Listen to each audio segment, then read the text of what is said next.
I think we all can agree North Korea did not work out.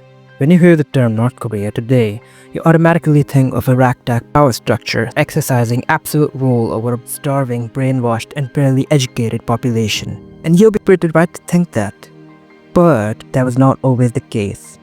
Besides, you see, the premise of this entire video is that a North Korea exists somewhere on planet Earth that actually worked out at all times in its history. Not the exact North Korea, of course, but a strikingly similar model politically. And no, it's not South Korea. Can you take a guess at which country that is? Singapore. Well, hear me out.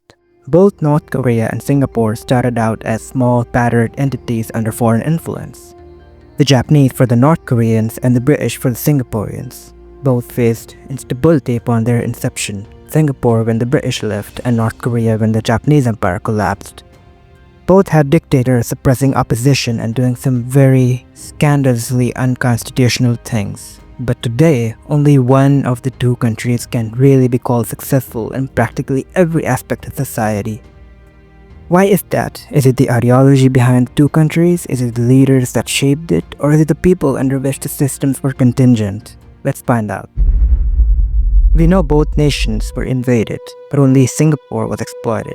North Korea? Not so much. However, this is inconsequential as later we'll see. Both oscillate in terms of development and style. When North Korea was invaded by Japan, the people living there, particularly the Chinese, were systematically discriminated against and sometimes outright tyrannized. Whatever of the economic output they produced was immediately taken away for the Japanese Empire to fulfill its colonial ambitions, leaving the locals to starve. When the North Koreans were under Japanese rule, however, some level of welfare was provided, although they were exploited as well, just to a lesser extent. The main reason for this was that North Korea had resources to be extracted that otherwise wouldn't be used, as the Japanese Empire, though incredibly powerful, simply did not have the human capital to extract and utilize the raw materials. It needed the local labor force. Japan developed mines, hydroelectric dams, steel mills, and manufacturing plants, which resulted in a vast chunk of the Korean population being industrial working class, expanding rapidly over the previously unsustainable agrarian economy.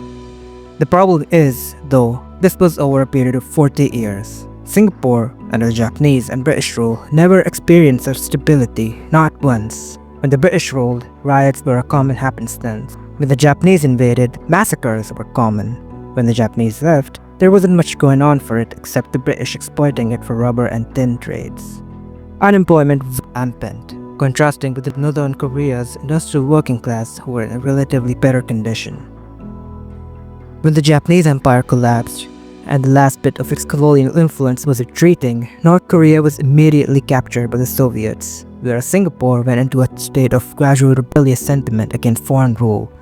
And so naturally, both regions needed a leader who could show them a path out.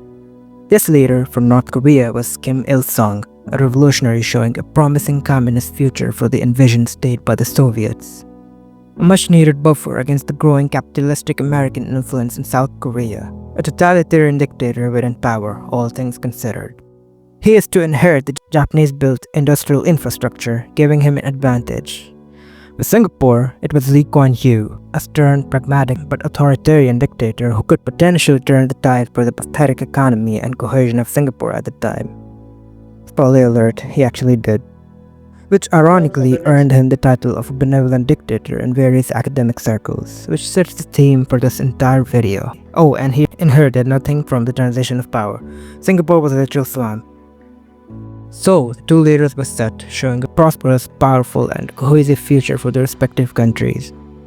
Except, no, that didn't happen. North Korea turned into a starving nightmare and Singapore is now one of the richest well-developed global financial hubs. So, what went wrong? Both leaders knew that the surrounding powers, mainly South Korea for the North Koreans and Malaysia for Singapore, were not good news. They were mobilizing at an alarming rate and could invade and annex their territories at any moment. But this is also where the key political diversion takes place. Kim Il-sung decided to invade South Korea with an aggressive stance, leading to the Korean War, whereas Lee Kuan Yew practiced strategic patience and deterrence, which works to this day.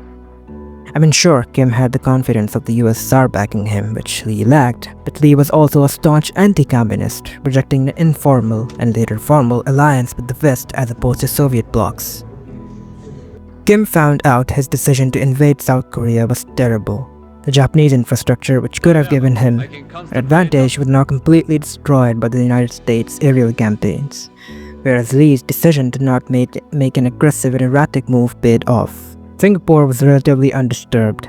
Keep in mind that these two events happened at historically different time periods, with a decade on and off, which doesn't matter as geopolitically there's not much correlation between the two regions anyways. The destruction from North Korea from the Korean War was devastating, so by projecting himself as a strong future socialist leader in the region, Kim Il-sung tapped the favor of Mao Zedong and Joseph Stalin, giants in the global East at the time.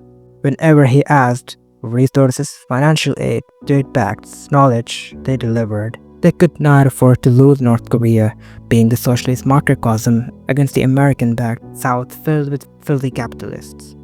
The region was quite literally a microcosm of the global war between communism and capitalism. Singapore, however, was not caught in such ideological drama. Lee was open to a free market, almost unprotected trade economy, although his suppression of opposition and free speech put him in a strange position. Singapore is the only state that had a dictator work out with a liberal, open economy, perhaps even becoming the best system of modern governance as Deng Xiaoping, the paramount Chinese leader, would literally learn from Lee and set the foundation for China's own economic boom, something Kim Il-sung could never do running an economy entirely funded by Moscow. This is where the ideological difference comes in. Both leaders, though authoritarian to a great extent, took radically different positions in the economies of their nation.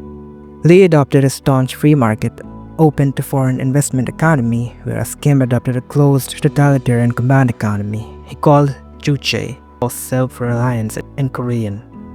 Though both Singapore and North Korea were seeing rapid development in industrialization, for different reasons of course, by the late 1980s it was clear which one of them was having authentic organic growth. Singapore was at a stable rate of GDP growth, with diverse sectors contributing, and as the decline of Soviet Union came close, Kim Il-sung was realizing very quickly just how dependent their economy was on foreign aid. But unfortunately for Korea, Kim Il-sung died, and the Soviet Union collapsed.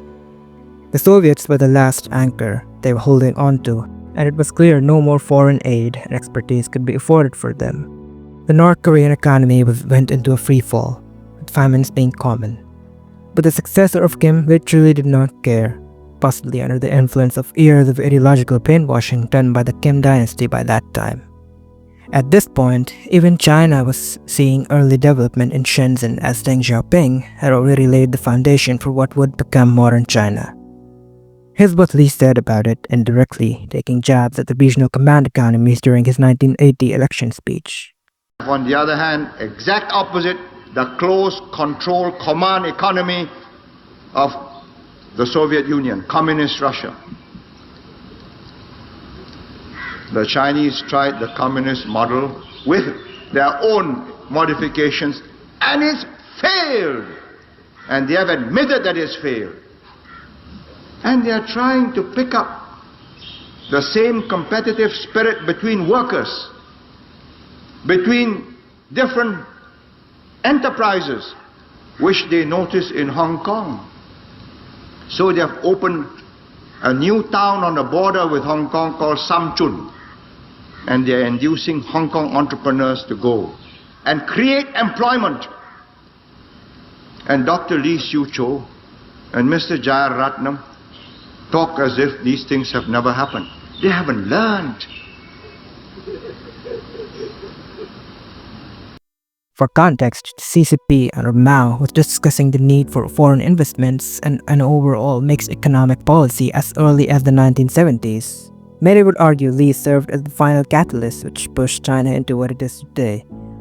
Singapore by the early 2000s turned into a global financial hub, one of the most developed economies of Asia, as Lee stepped down, encouraging the country towards more democratic processes and solidifying his image as a benevolent dictator, who ultimately gave up power, whereas Kim dynasty favored ideological praxis instead of a pragmatic one, pushing North Korea into what it is today, a pariah economy and administration that runs on tyranny.